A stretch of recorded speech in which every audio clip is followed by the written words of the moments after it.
Thank you for listening to the BJJ Brick Podcast. We'll be bringing you Brazilian Jiu-Jitsu and good times.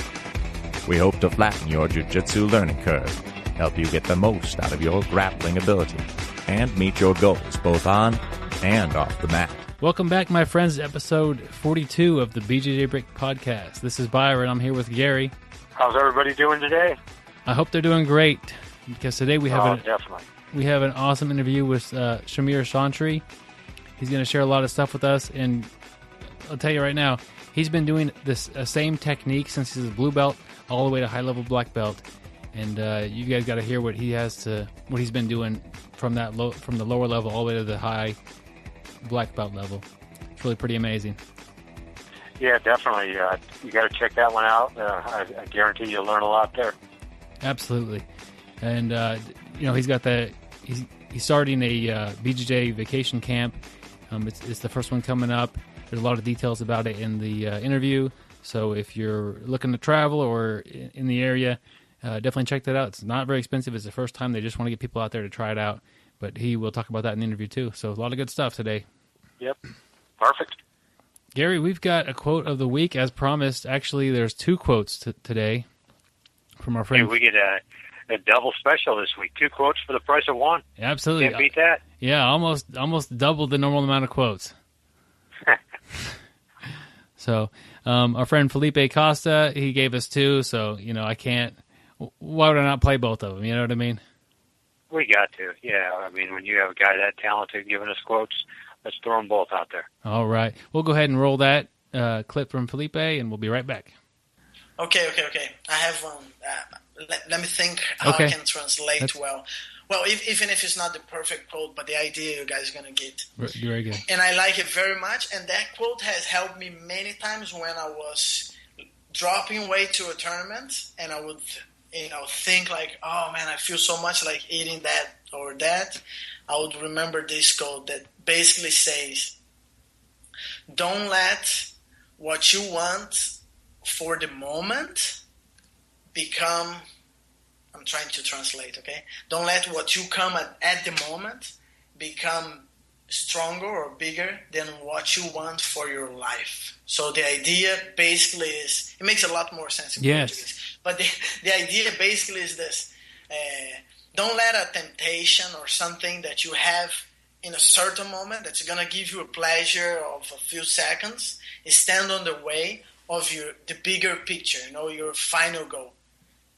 You understand? Yes, that's good with eating a piece of cake, or I'm a little tired today and I want to do the tournament and do well. Exactly. But I don't feel like training. I'm just gonna stay home. It's like, no, but what's my bigger goal? My bigger goal is to do well in that tournament. So yeah, I'm gonna go, and in the end, you're gonna be thankful that you remember that idea. Sorry that I don't have it perfect. No, that's good. It makes sense, and it could be good not just in jiu-jitsu but in anything. In life. Yeah, yes. Life, it takes. You have to sacrifice the short-term, pleasures and easy things sometimes to work hard or to study, like at school.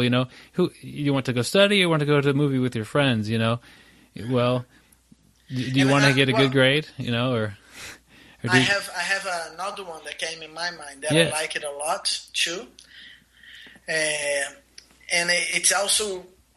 it's more, it's especially good for those guys who have been competing, got a little bit of good results, and they are afraid to do bad and look bad to other people, even though I don't think you should do for other people, but a lot of people, that thought come on their mind. Yes. Is that don't let the fear of losing taking away your desire to win.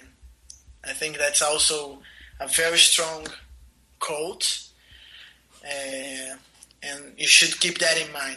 Like if you're afraid to lose, you're not going to be able to win.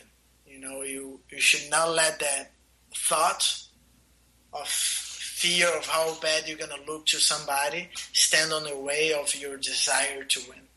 Yes, and it makes sense. before a tournament, you could be afraid to lose and not do it. Or during the match, you could be afraid to lose and not concentrating on your strategy or your technique and not perform as well. I mean, it could.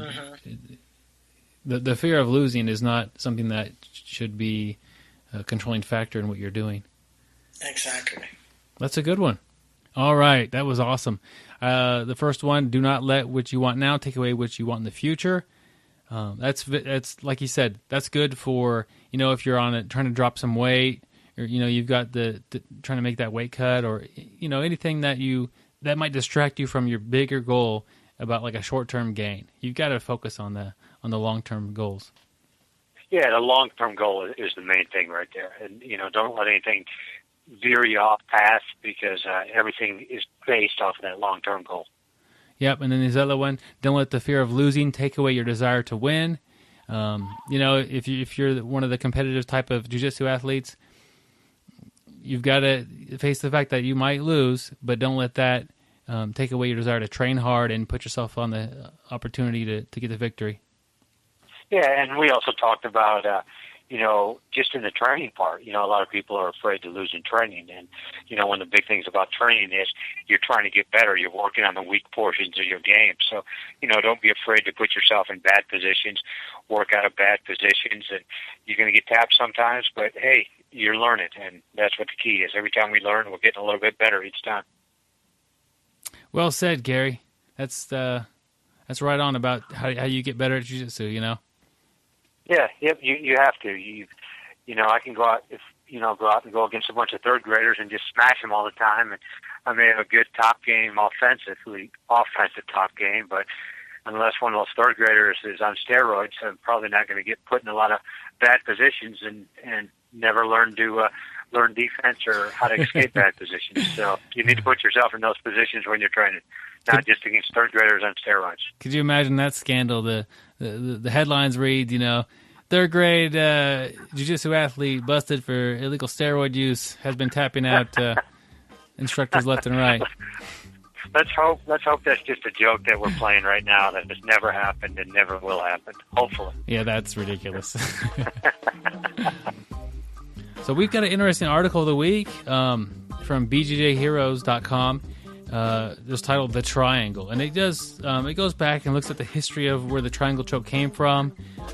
It started in judo, and then I found it kind of interesting. They have some breakdown of percent of how often a fight will end in a triangle. Like in 2014, 6.2% of the black belt matches end in a triangle. Quite a range, and they give 4 years, and that was the highest was 6.2, and then the lowest was 2012 was 2.6% of the matches ended in a triangle. It was very interesting. That's still almost 3% for the low end, and a little above 6 for the high end. Not like it's not as dominant as like the finishes from the back, but it's still definitely. If somebody gets the back, it seems like you're going to finish. Absolutely, but still 6%. That's the high here. That's a pretty high finishing rate. Almost 1 out of 10, or actually probably about 1 out of 15, 16. But still, pretty high percentage. You're the math guy, Gary. Like I said, we had almost double the quotes this week. So.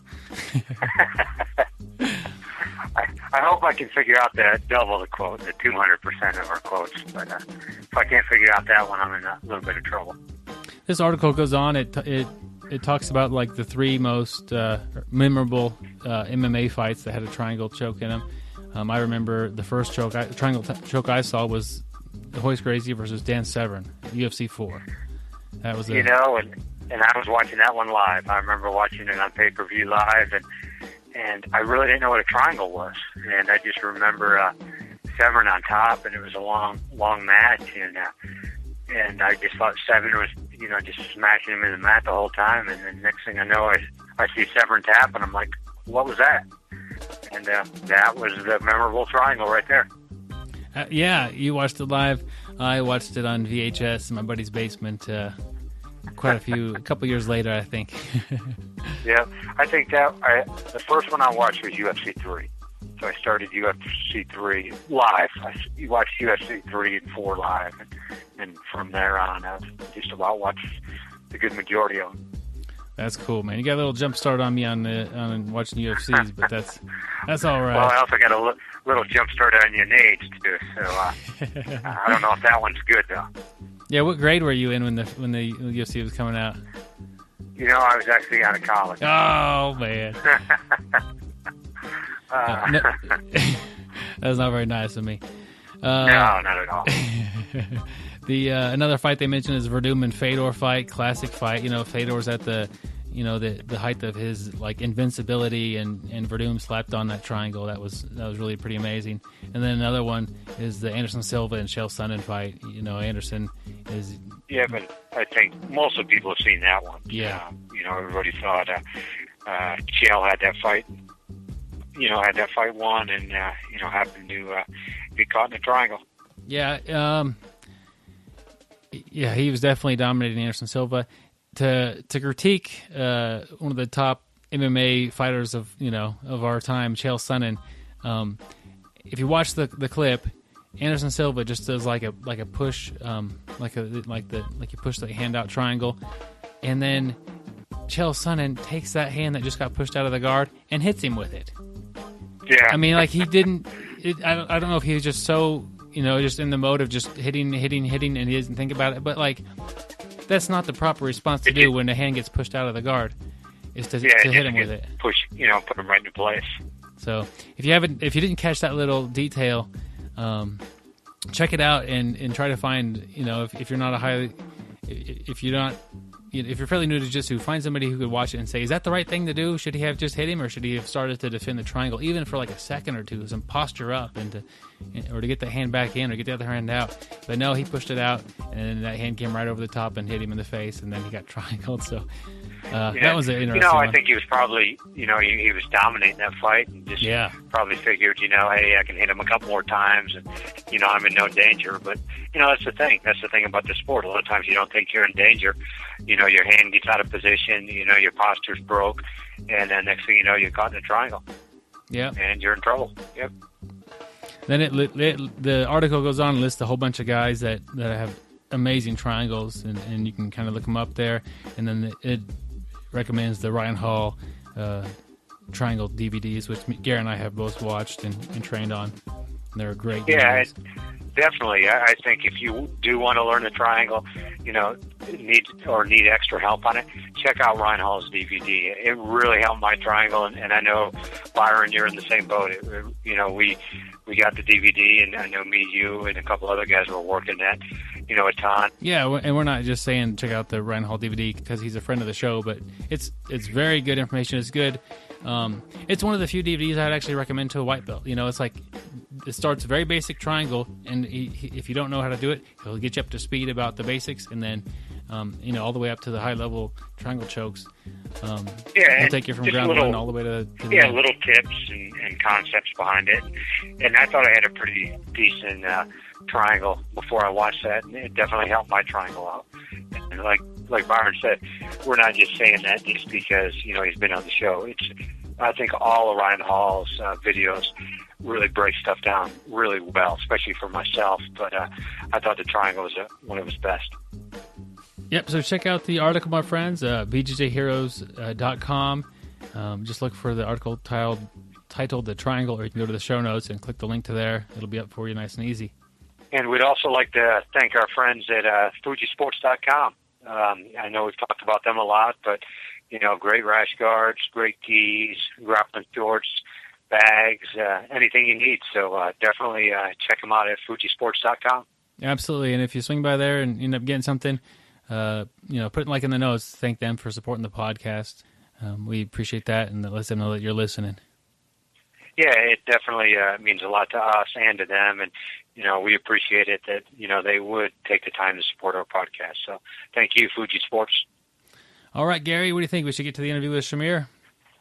I think it's time for the interview. All right, guys, here we go. All right, we have Samir Chantre here. How are you doing today, sir? Hey, doing good, thank you. Glad to have you on. If somebody doesn't know who you are, could you tell them a little bit about yourself, where you train, how long you've been training, and a little bit of history? Yeah.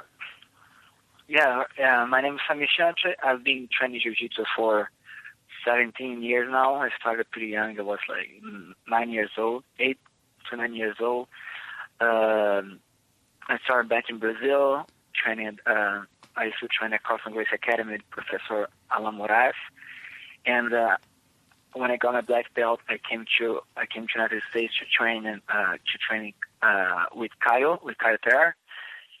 So I started teaching here, and now I teach in one of in the main Caio Terra Association Academy. So I teach there, I train there.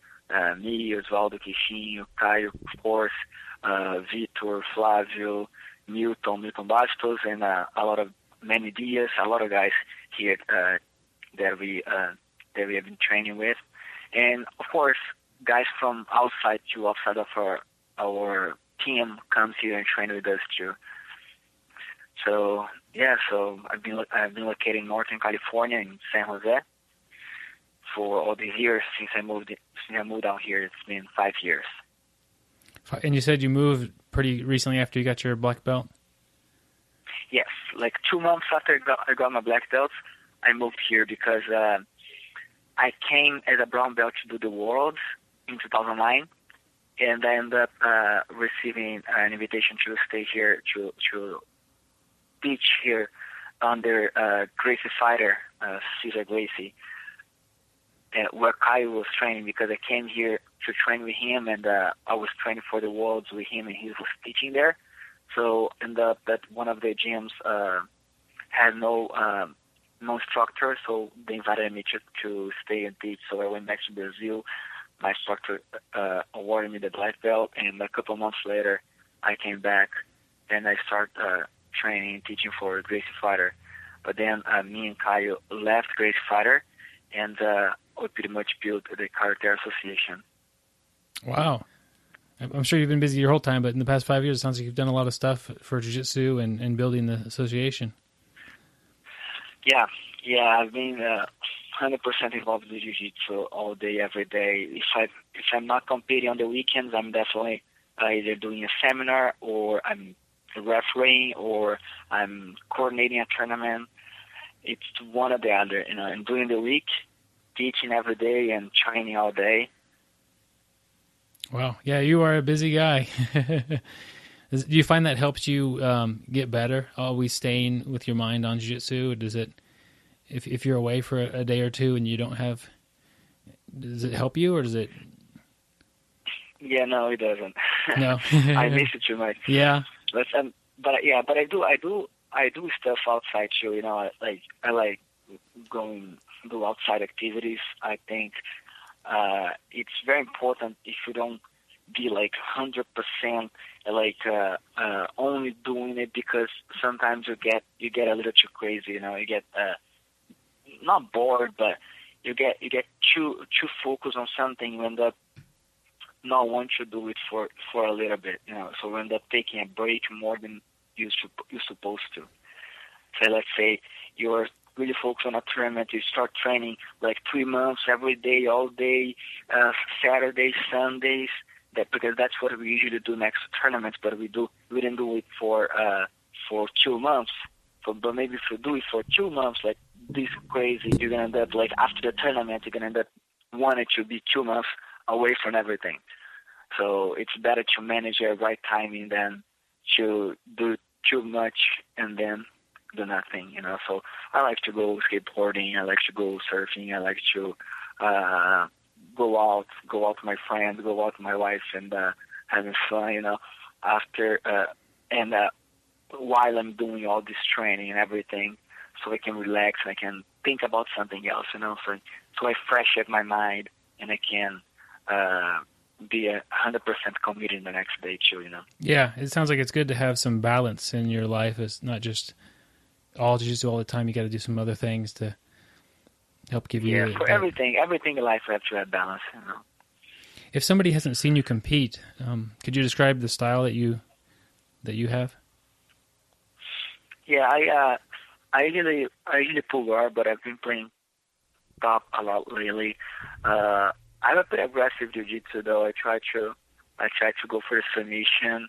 I have my old school style, things that I've been doing forever, like since I'm a blue belt. But at the same time, I have a lot of updated things. We train, we drill a lot of new stuff, a lot of new school, pretty much, So the new techniques, because we can't, even though if you like the old school style, if that's what you want to do, you can't close your eyes for what is in front of you, and that's the new jiu-jitsu, that's the new style, that's the new techniques that are coming. So I try to mix it in.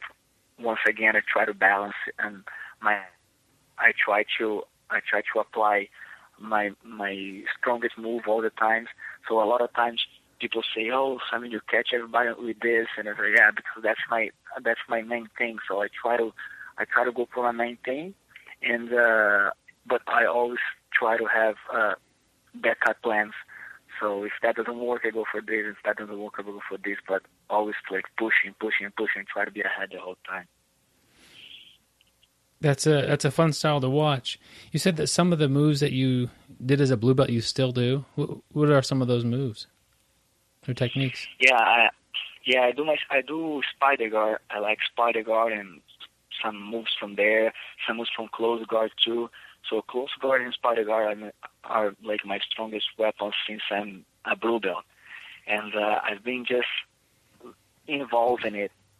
And but of course, it's not always their work. So even I always try to say that when I'm teaching spider guard, that I started doing close guard and spider guard when I was a blue belt, and then some stuff wouldn't work, so I had to have my backup plan. So that's how I built my whole game pretty much. So it was everything after my spider guard. So everything, this didn't work, so I do this. So and then if I grow in my game around it, and I would sweep, so I would land here, so I have to know how to pass from here. So and then if it doesn't work, I have to go to the other side. If it doesn't work, so every time, so all the time, much of the time that you see me competing, you're gonna see me trying to do my main moves there, and then working around it. Yeah, that sounds good. You just kind of built that initial set of moves that you had, and then you built on that from there, and you've had a lot of success with it. Yeah, pretty much a foundation, yeah. Yeah. Now, we've talked a little bit about you training a lot in the, and on the Caio Terra team. Now, you'd be if someone were to train with you, that'd be a great opportunity, and you're doing a camp that's coming up pretty soon. Is that correct? Yes, I'm doing Osvaldo Queixinho, that's my teammate, and André Montero, that's a really good friend of mine, that he's located in New York right now.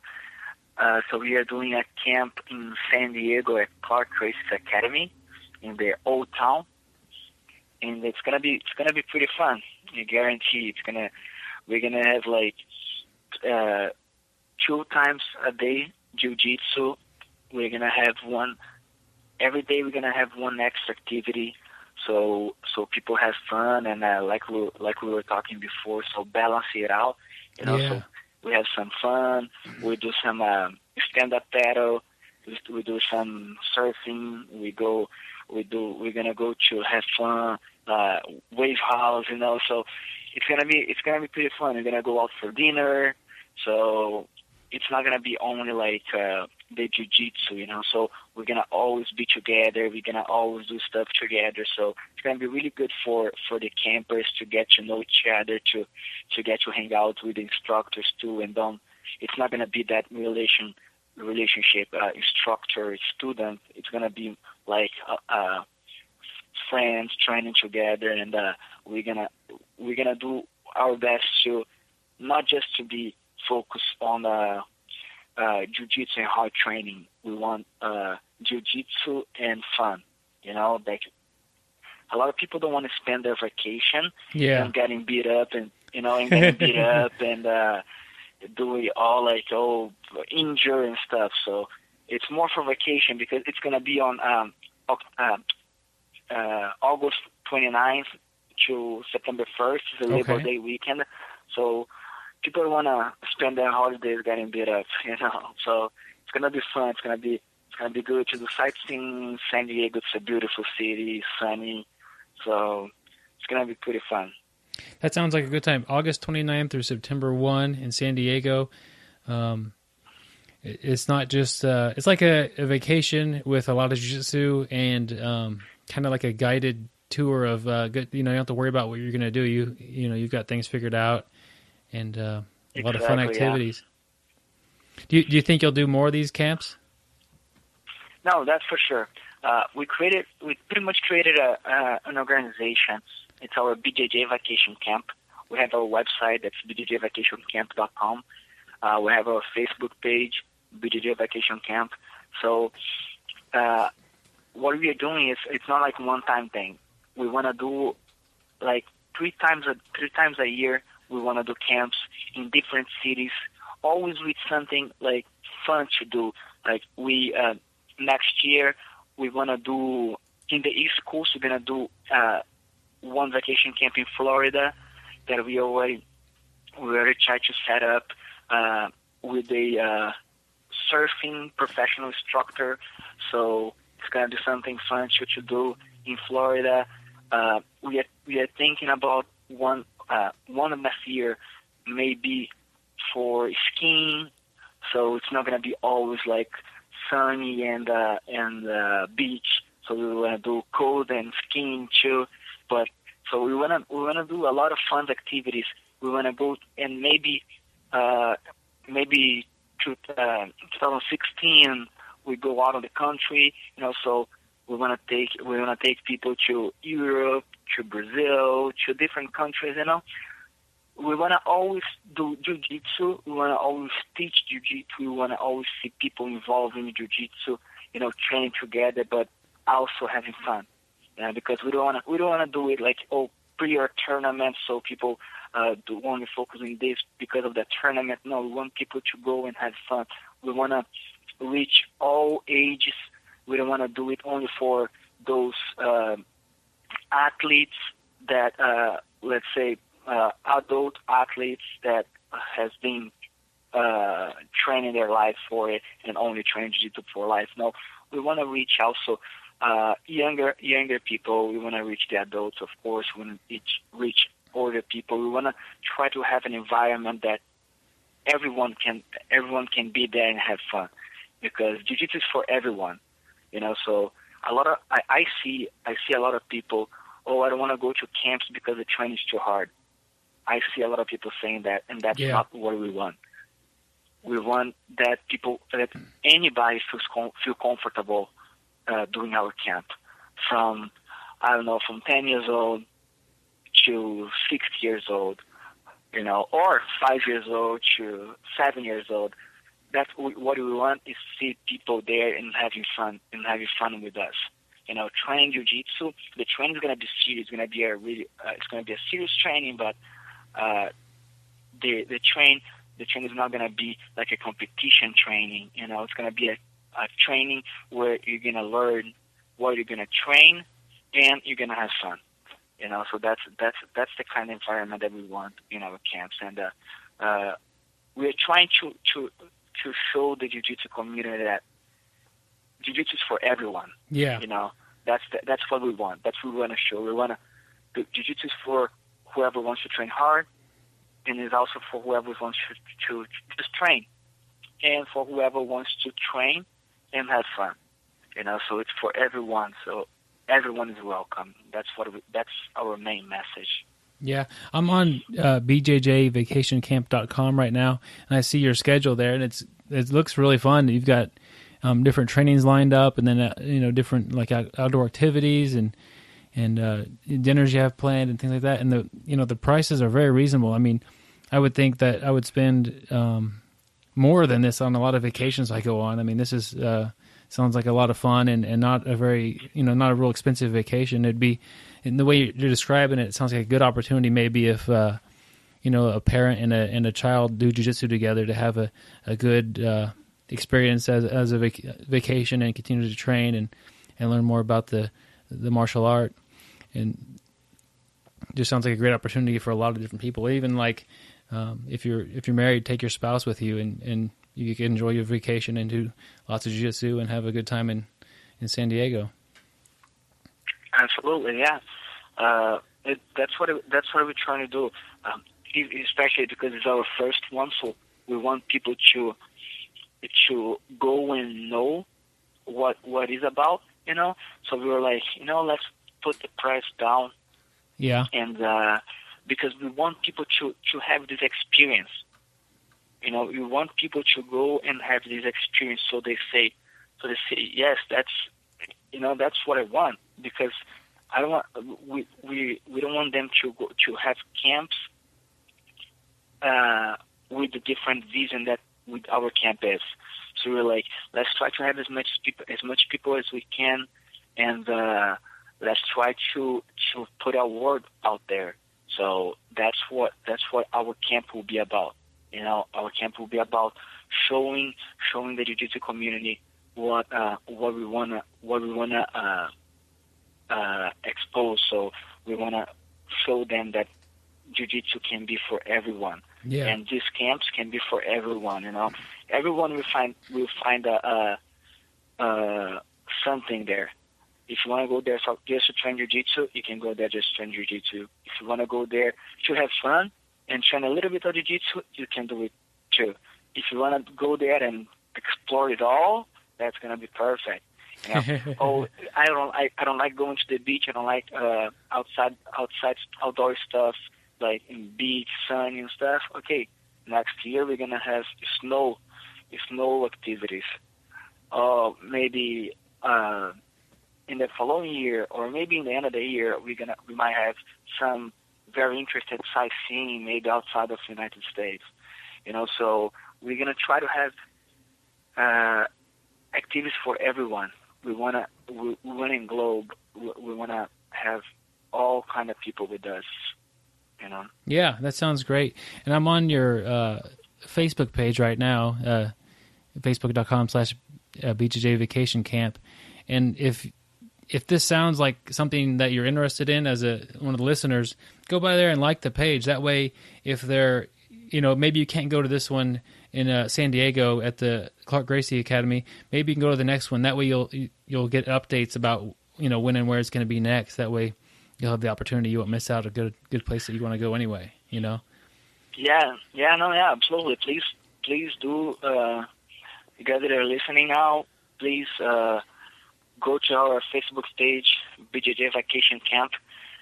You're gonna see the updates that we post all the time. We're gonna keep on posting things to view this camp. After the camp, we're gonna post a lot of videos. We will have someone there to do the video for the camp. So we're gonna film. We're gonna post videos. So you see how this camp's gonna be. We'll see how it ended. So then we're gonna post updates for our next events, and you keep updated. You keep posted on our next event, and you see which if you want this one, the next one might fit you, and maybe the next one don't fit you, the other one will for sure. Yeah. Because like I said, we wanna try to do things for everyone, every taste, every different taste. We wanna go and satisfy it. So I'm guaranteed you, if this is not what you want, maybe the next one will. If it's the next one, the other one will. Yeah. So like our Facebook page and keep posted there. Like I said, maybe next event. This event we're doing at Clark Gracie Academy, so it's going to be in the academy. You guys are responsible for to get your own hotel. We have those suggestions on our website. The nearest hotels are posted on our website. So maybe next one we're gonna do everything like together in the hotel. The jiu-jitsu being in the conference room of the hotel. So that's also our plan. So we're definitely gonna have something for everyone. So. Well, that's good. These camps are new for you, but you do a lot of seminars, don't you? Yes, I do a lot of seminars. I try to spread Brazilian Jiu-Jitsu as much as I can. I like to spread Jiu-Jitsu like Caio says, and I think when he said that, it's he was very, very happy with his words. The jiu-jitsu is a message, and we need to spread it out. And teaching seminars is one of my passions.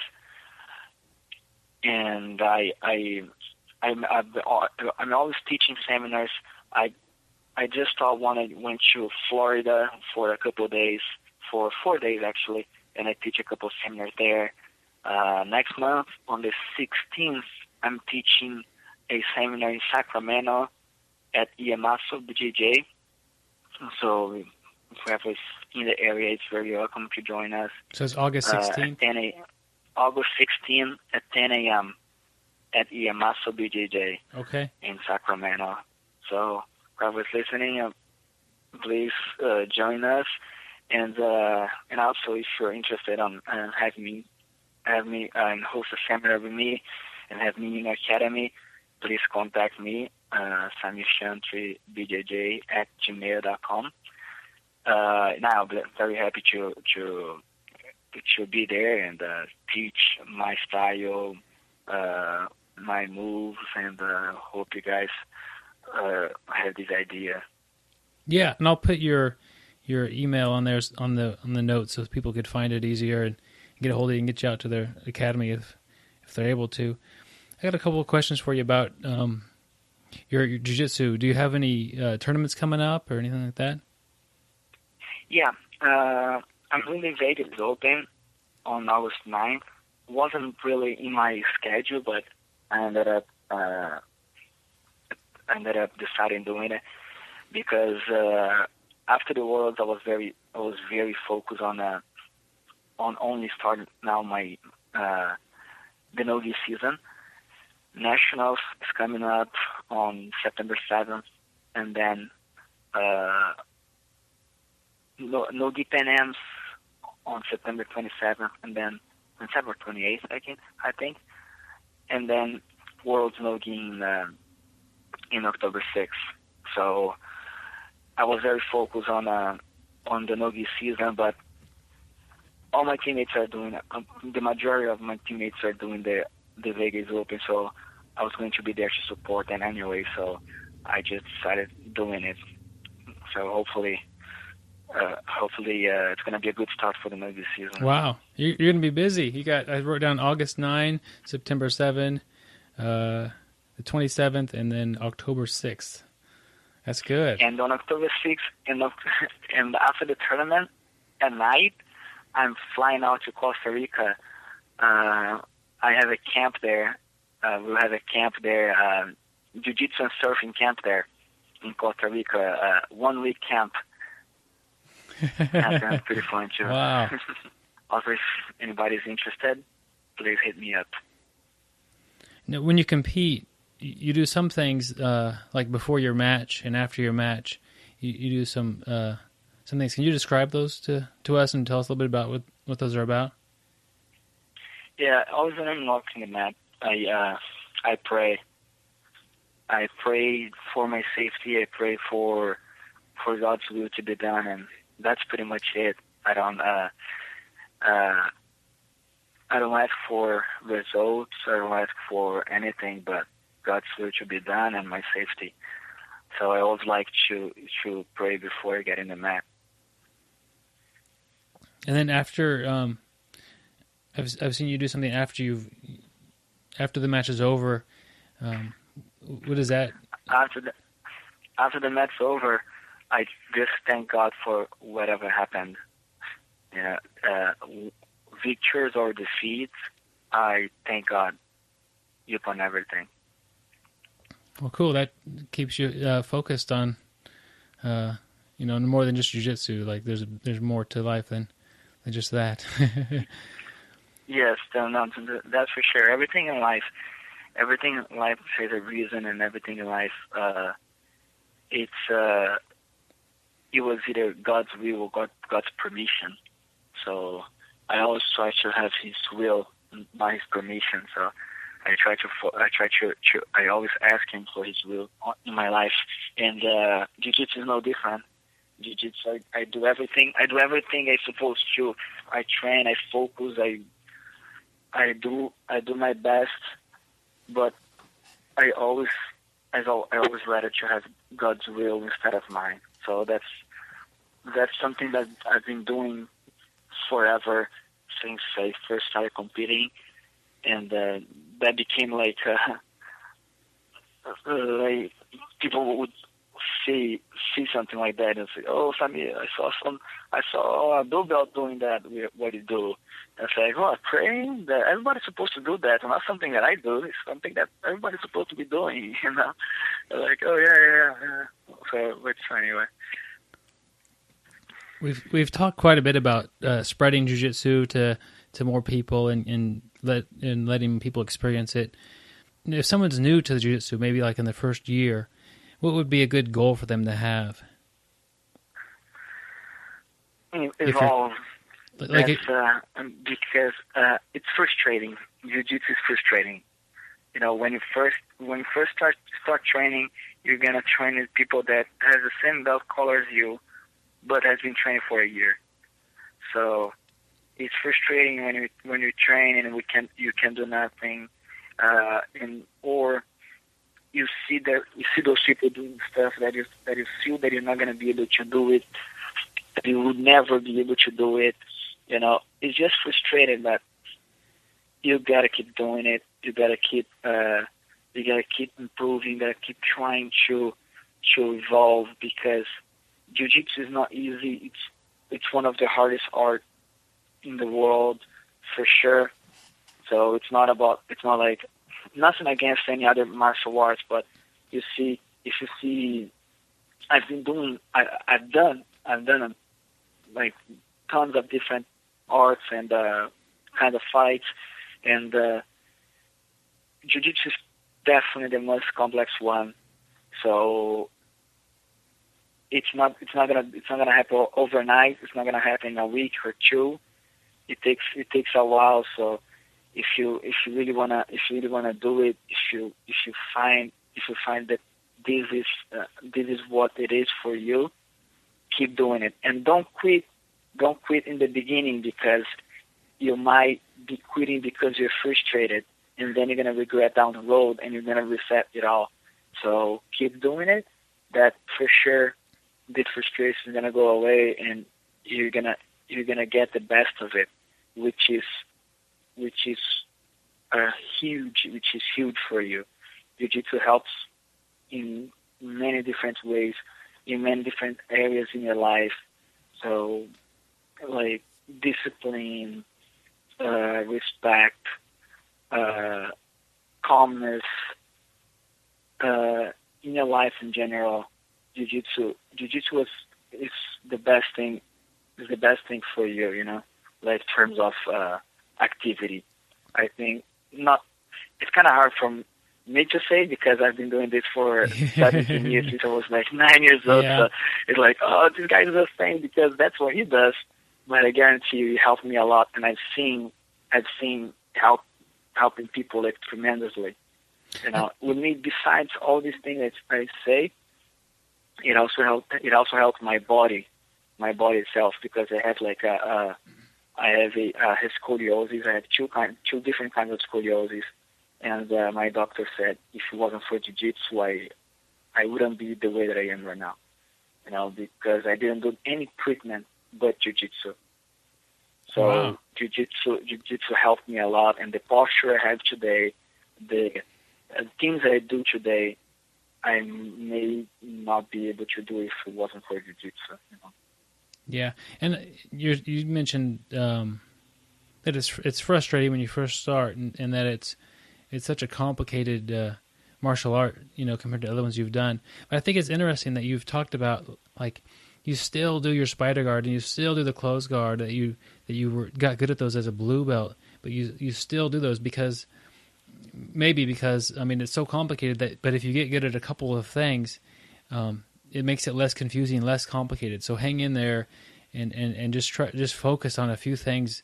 And like you said, you've been doing that since you've been a blue belt, and it's with you now, and you're competing at a high level. Yes, no, that's for sure. I always talk like even those memes that people post on Facebook or all over the internet. People say, "Oh, that white belt does berimbolo, like this, and that, but I don't know how to armor from the guard." So people nowadays, because I think the internet helps that a lot, because people see a lot of fights, people see a lot of YouTube videos, people see a lot of instructionals, so they try to know everything. They try to become a black belt in 1 week, but it's not gonna happen. You don't like the white belts. They don't even know how their body works yet. They don't know their limitations. They don't know how their body movements. They don't know how what you can do with your body still. So that's with time that's gonna get you there. So you gotta focus on the basic jiu-jitsu first. Like even in our gyms here, we have our fundamentals curriculum. The fundamentals class, it goes all the way with all our fundamentals class, and then goes back to the beginning, keep going and going. Those same moves that it's around 7 moves, something like that. Yeah. So they're all very connected. It's two moves a day. Let's say 2 moves a day. No, less than that. Maybe 50 fundamentals moves. Yeah. So it goes over and over again. So because those are the basics, and from there, after you get all that, then you might even figure out yourself some other moves, because those are the basics. Those are your foundation. So from there, you're gonna be able to learn different moves, because nowadays people want to do berimbolo, but don't know what De La Riva is. They don't even know to do De La Riva, but they want to do berimbolo. They don't know how to pass the guard, and they want to do fancy guard pass with the berimbolo and doing like flips and rolls. So I think sticking the basic in the beginning will even help you not to get frustrated, because you might drill something, and then when you're going to apply, you're not going to be able to do, and you get frustrated because you're doing something that your body is not used to. Your mind also is not used to. So there was something that I did that, and if you see all these guys that do it now, they came from different stuff. They don't just let's say Rafael Mendes. He doesn't start doing berimbolo when he was 13 years old in yellow belt. But he mastered something first. Yeah. And he has been doing De La Riva forever, but he started doing berimbolo, let's say 5 years ago. I don't know. But he has been doing De La Riva forever. So I do stuff with my spider guard that I don't expect a white belt to do, but I've been doing spider guard since I was a blue belt. So you gotta start from the foundation, and then keep building on top of it. Yeah, I like your analogy about the De La Riva, and then keep training that, and then after a while he's able to do that. Yeah. Same thing with the spider guard. One of my seminars, the guys asked me to teach berimbolo. So I taught the berimbolo. I taught a couple of variations, and then he was like, one of the guys was like, "Oh, I have a really problem on doing this," and I said, "Yes, you know why? Because the berimbolo, it didn't came from nowhere. It came from counter from a defense of a back take.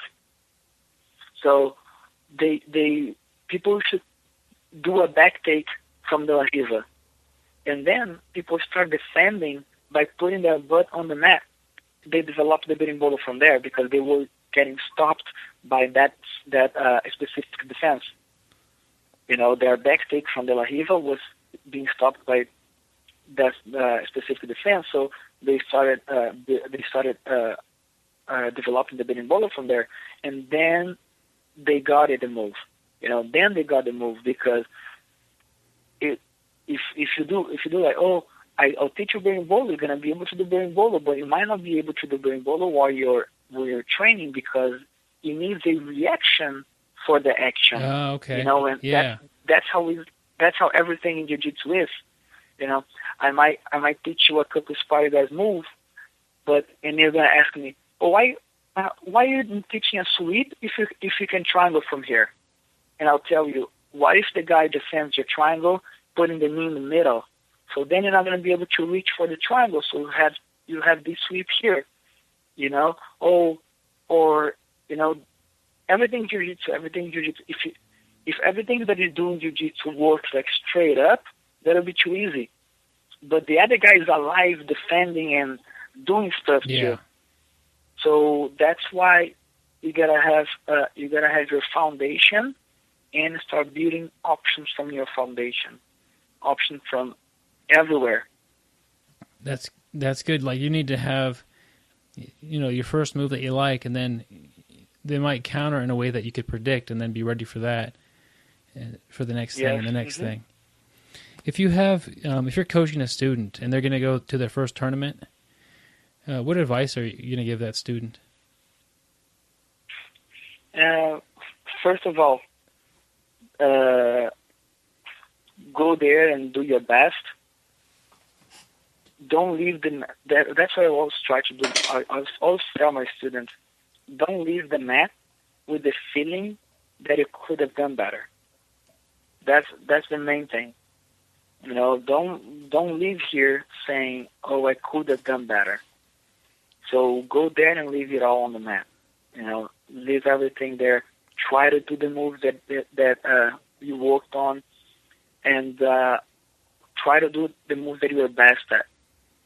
Don't, I saw the move on YouTube and I'm going to try to do in the tournament. You've never even drew it. Yeah. So do the moves you're comfortable, because everything you do in the academy, divide by 10, that's what's going to happen in the tournament. So if you're ready for a 10 minutes match in the tournament, you're going to be ready for a 1 minute match, because the adrenaline is going to bring it all down. Like if you know 10 moves, you might be able to do one move. Okay. If you are ready for 10 minutes, you might be able to do 1 minute. So do the moves that you're very comfortable with. And so then you're going to be able to do those moves, because those moves are your best ones, the one that you are more comfortable, the one that you do more, the one that you use more, the one that you train more. If you try to do something that you have never done or that you just start doing, you might mess it up. That's it. I'm sure it gets easier as you get more experience in tournaments, as far as. That's for sure. That's for sure. Like you keep competing, you're going to be able to manage better that feeling, and might use that in your favor. Yeah. But for first time competitors or white belts, it's definitely gonna. It's hard. Unless it's somebody that came with a previous experience in another martial arts or another thing, So it definitely helps if you came from a background in something else. You might be able to manage the experience better. What was it like? That adrenaline better. Yeah. Well, what was it like for you as a blue belt? Did you compete much? Was it hard to a lot of adrenaline for you? I know you were a lot younger. On my blue belt. Yeah. On my blue belt, I competed every single weekend. Wow. Sometimes two times per weekend. Like back in Brazil, I used to live in Rio. They used to have tournaments. I think they still tournaments every single weekend, like small tournaments. But small tournaments there, it's 800 competitors pretty much. So I used to compete every single weekend, all the time, and I was to train for competing. And I was to train for me, I was to train for competing. So, and I used to love it, competing all the time. It's really, really, it helped me a lot on building my game, because that was when I, in the tournaments, that I used to use, let's say, my close guard, my spider guard, and I failed on this, and then I was correcting this during the week, so I could do on the next in the next week, and I kept evolving from there. I kept improving my game on those tournaments, and I think what I am today and where I will become still definitely has a huge percentage because of those tournaments.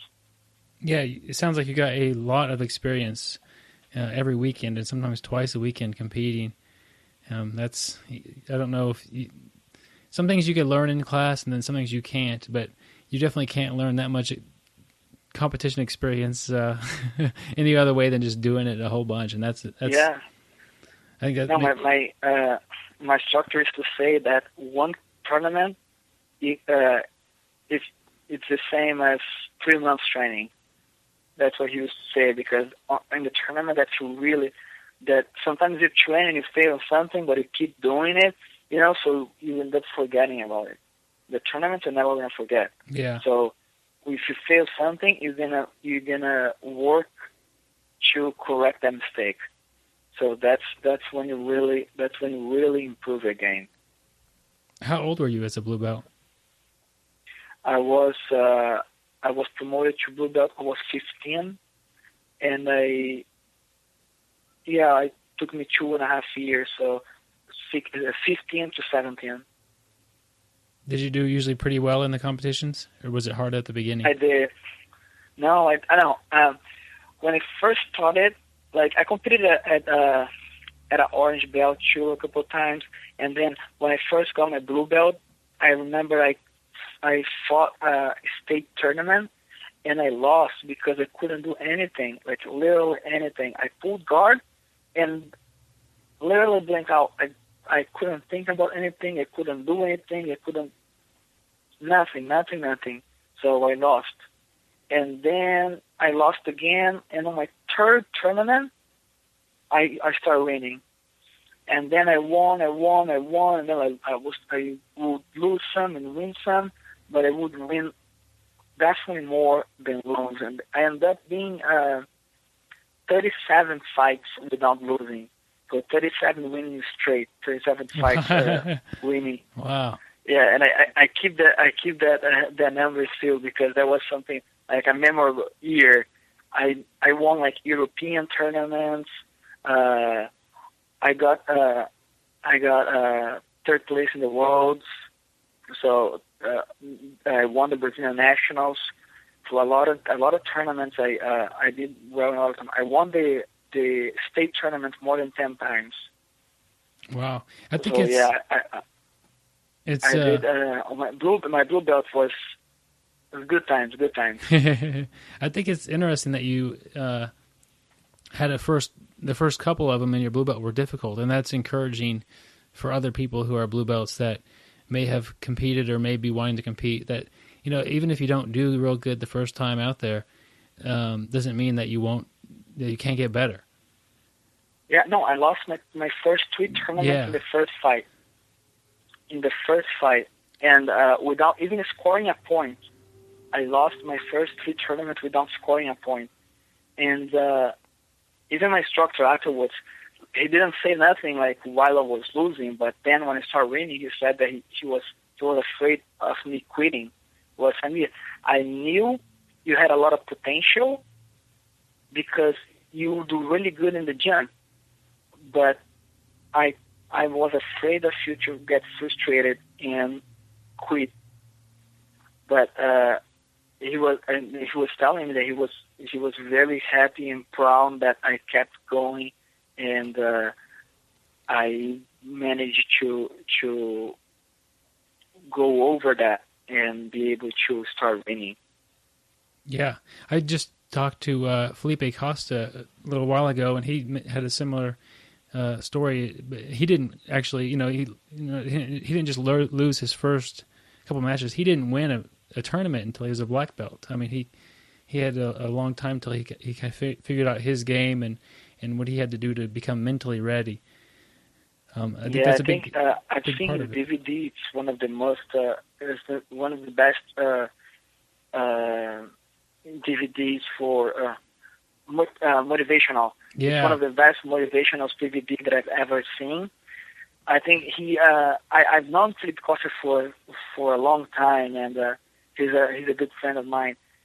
And I've seen him. I've seen his DVD that he didn't win his first match until a purple belt. So it was years without winning a single match, and then he'll only win a whole tournament when he was a black belt.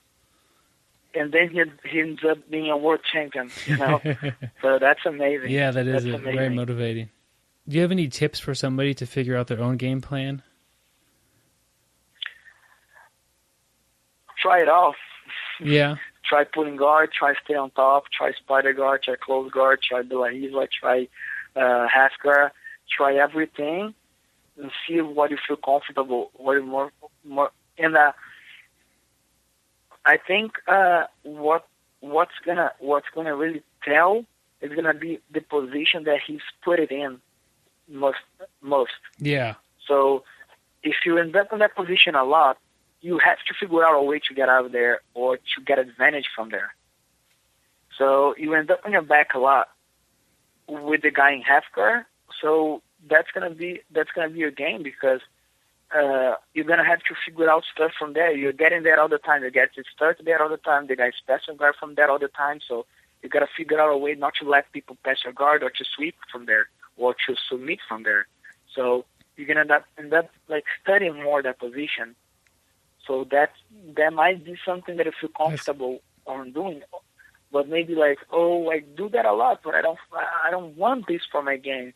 Okay, if you don't want this for your game, get better on that first, and then do something else. Otherwise, you're never gonna be able to get to the position you want. Yeah.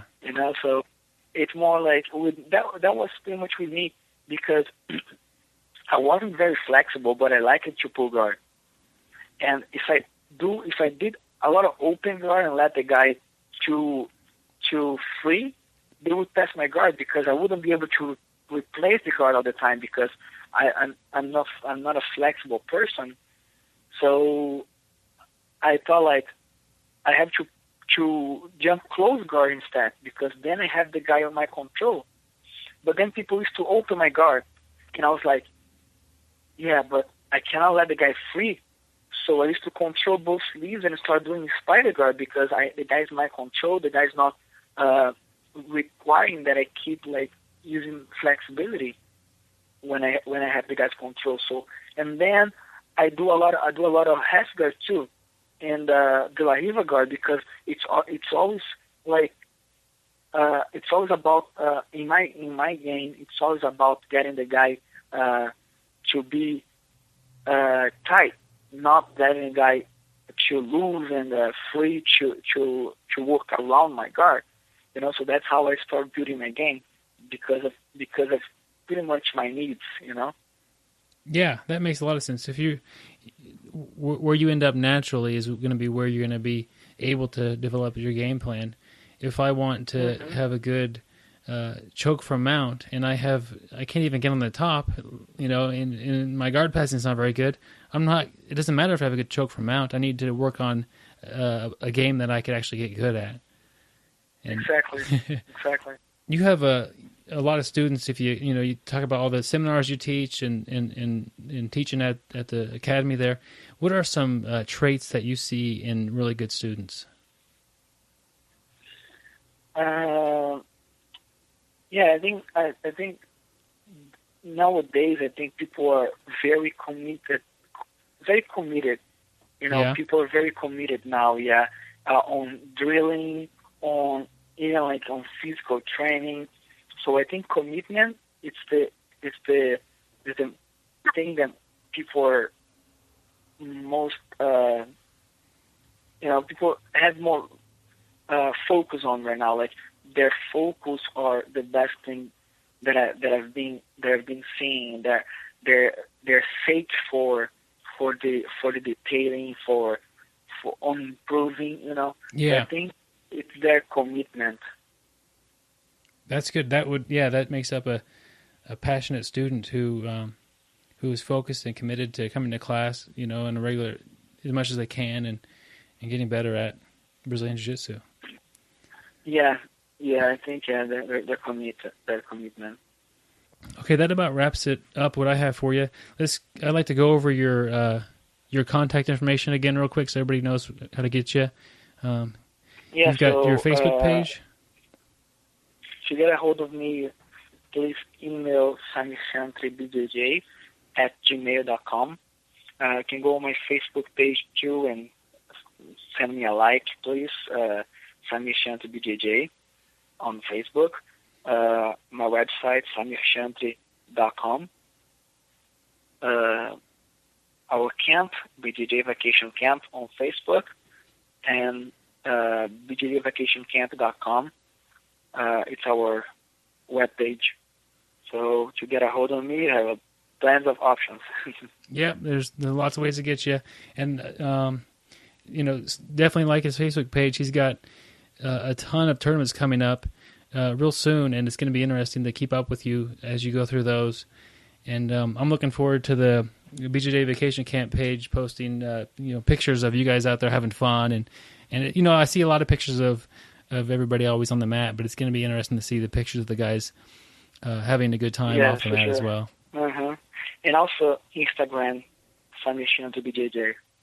That's good. Good way to follow me too. I'm always posting there. Well, very good. All right. Well, it's been a pleasure talking with you. I'm glad you came on. All right. Thank you very much. Thank you very much for the call and for the opportunity. Yep. All right. To say a little bit about me for the BJJ community. Absolutely. Our pleasure. All right. Thank you. All right. You're welcome.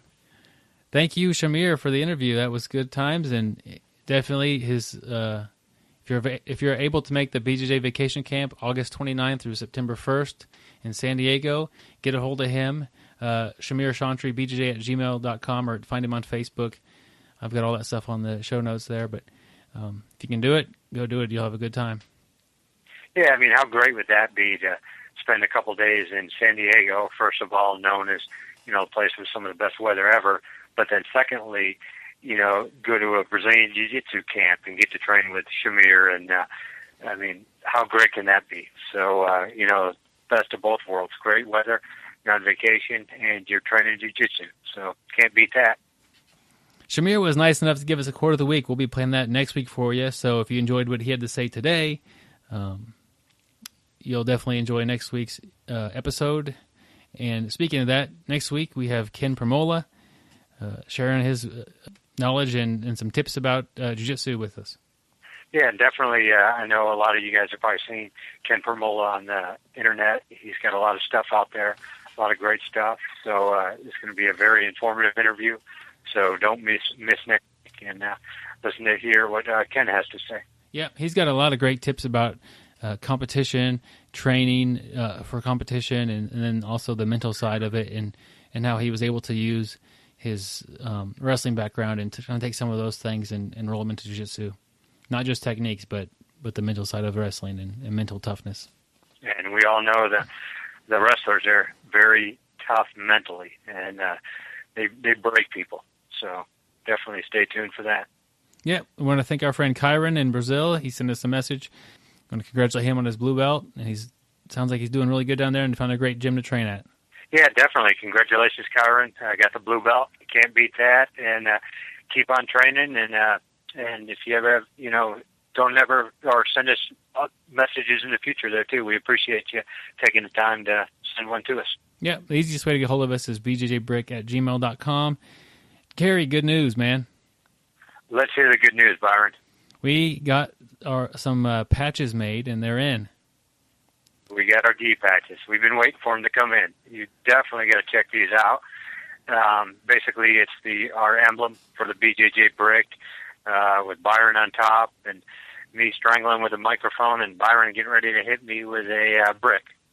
Yeah, I don't. It's kind of a funny logo, but we just kind of haphazardly took the picture and then sent it off to have it be drawn up. And every time Gary's got to remind me that I'm the one with the brick and he's the one with the microphone cord. Yeah, I like it's it's when pretty fun. You're the guy getting hit with a brick. Yeah, I'd imagine so. But well, if we ever redo it, we'll switch the places or switch the positions up. But sweet. Well, the bad thing is you gave me the option, and I think I took the bottom spot. Which, I don't know why I did that. Well, you got a pretty good microphone choke. Yeah, definitely. I got a great microphone choke. I didn't have it till we practiced that for a little while, but I got pretty good at it. But it's not as good as your brick to the face. Yeah, it's hard to tell who's going to win that one, but it looks like the brick is going to win through. Yeah, you're the only one who's ever won a jiu-jitsu match by knockout. Not by choking somebody unconscious, by knockout. Yeah, with an illegal weapon, of course.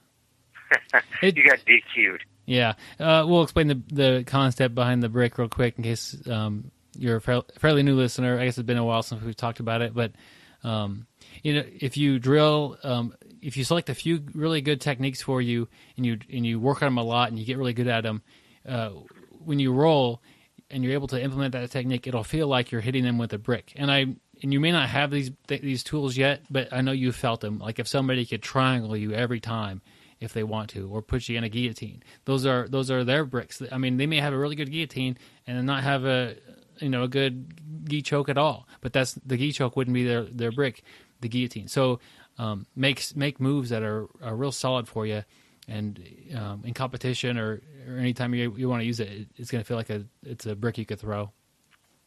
Yeah, and definitely, I think anybody who's been training a while, will have a move they consider their brick. But if you're still new and you don't have it, you're going to find it. Just keep training. Pretty soon, you're just going to have that move that it just clicks, and you're hitting it from all angles. And once that happens, you've got that brick. You're ready to go. Yep. Gary, I've got some more good news. Oh, we got some more good news. Let's hear it. Well, we've got these patches in, and we'll sell them locally because that's easy to do.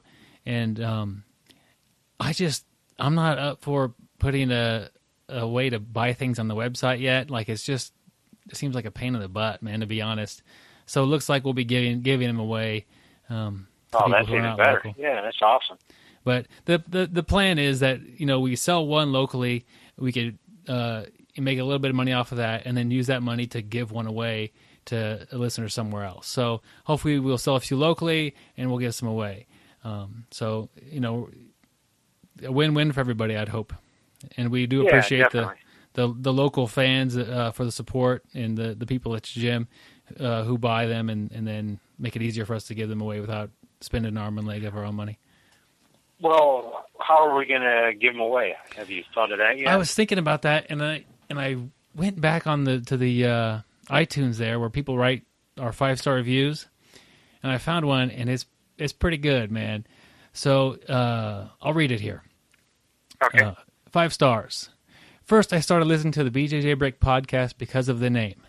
I thought BJJ Brick stood for Big Jobs in Jersey for Bricklayers. It took me a few episodes to figure out that these guys are talking about some kind of martial arts. Ninja stuff, if you ask me. Even though I'm not doing any ninja training, I like to listen to the podcast just because these guys are so good looking. Just look at that logo. So, yeah. Man, that's flattering. Yeah, I guess they're probably talking more about you about the good looks, but, that's why we're on the podcast and not a video thing. Yeah, definitely. If we were on a video, we probably would not get as many listeners. But I'm hoping this is... We'd get watchers instead. We'd get watchers. We get a watcher.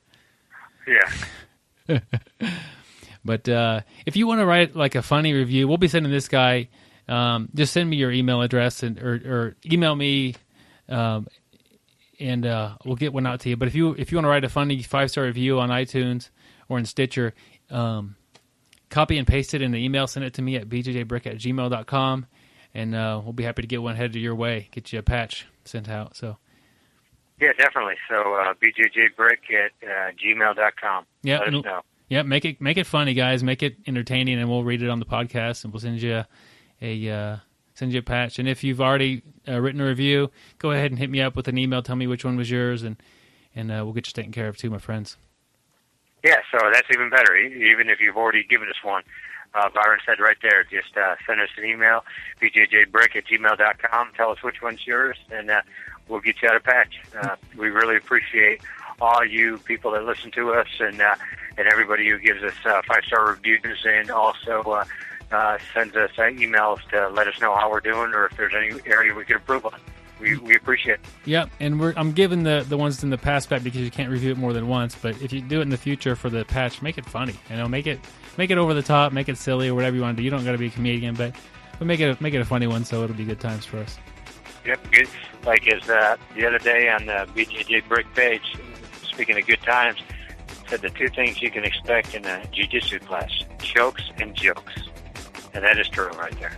Yep. You gotta keep it lighthearted, and here come the joke. Here come the chokes. Yep, chokes and jokes. All right, Gary, that wraps us up. Looking forward to having Ken Permola on next week. He's got some great stuff for you. Ken Permola next week, don't miss it. And also, once again, I'd like to thank our sponsor, FujiSports.com. Definitely check them out. Great gis, great grappling shorts, great rash guards, gear bags, T-shirts. Check them out, FujiSports.com. All right, thank you for listening, my friends. Yep, have a great week, and we'll see you next week. Thank you for listening. I hope you find the time today to roll. After all, the best way to get better at Brazilian Jiu-Jitsu is to do Brazilian Jiu-Jitsu. All right, my friends, we're back at it this week with another unnecessary censorship. I think I'm getting a little bit better at it. This one was a little easier to edit, and I think it's quite a bit funnier than the last one. And then I have a blooper. So a little bleeper and a little blooper coming at you. Gary, we've got a of the week as promised. Actually, there's 2 today from our friend. Hey, we get a double special this week. 2 for the price of 1. Absolutely. Can't beat that. Yeah, almost double the normal amount of Yep. Guys, Samir was nice enough to give us a quote of the week for next week. So definitely check that. I'm going to say that again. Damn it.